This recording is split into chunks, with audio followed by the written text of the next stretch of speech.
কেউ কথা রাখেনি। ৩৩ বছর কাটল, কেউ কথা রাখেনি।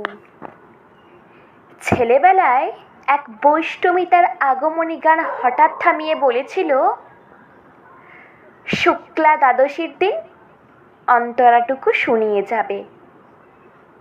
তারপর কত চন্দ্রভুক অমাবস্যা চলে গেল, কিন্তু সেই বৈষ্ণবী আর এলো না। ২৫ বছর প্রতীক্ষায় আছি।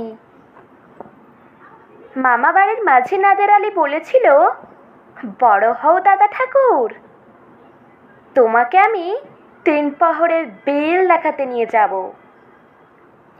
সেখানে পদ্ম ফুলের মাথায় সাপ আর ভ্রমর খেলা করে।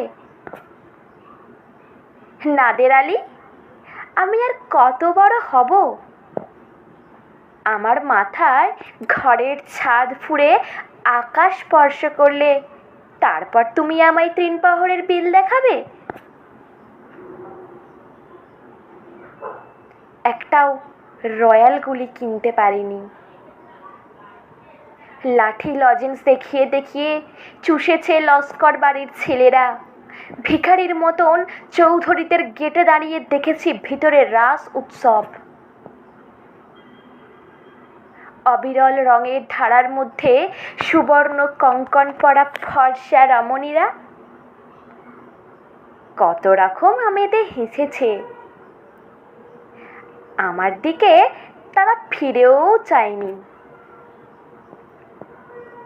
বাবা আমার কান ছুঁয়ে বলেছিলেন, দেখিস একদিন আমরাও। বাবা এখন অন্ধ, আমাদের দেখা হয়নি কিছুই। সেই রয়্যালগুলি, সেই লাঠি লজেন্স, সেই রাস উৎসব আমায় কেউ ফিরিয়ে দেবে না। বুকের মধ্যে সুগন্ধির রুমাল রেখে বরুণা বলেছিল, যেদিন আমায় সত্যিকারের ভালোবাসবে সেদিন আমার বুকেও এরকম আতরের গন্ধ হবে। ভালোবাসার জন্য আমি হাতের মুঠে প্রাণ নিয়েছি। দুরন্ত ষাঁড়ের চোখে বেঁধেছি লাল কাপড়। বিশ্ব সংসার তন্ন তন্ন করে খুঁজে এনেছি ১০৮টা নীল পদ্ম। তবু কথা রাখেনি বরুণা। এখন তার বুকে শুধুই মাংসের গন্ধ। এখনো সে যে এক কোনো নারী। কেউ কথা রাখেনি। ৩৩ বছর কাটল, কেউ কথা রাখে না, কেউ কথা রাখে না।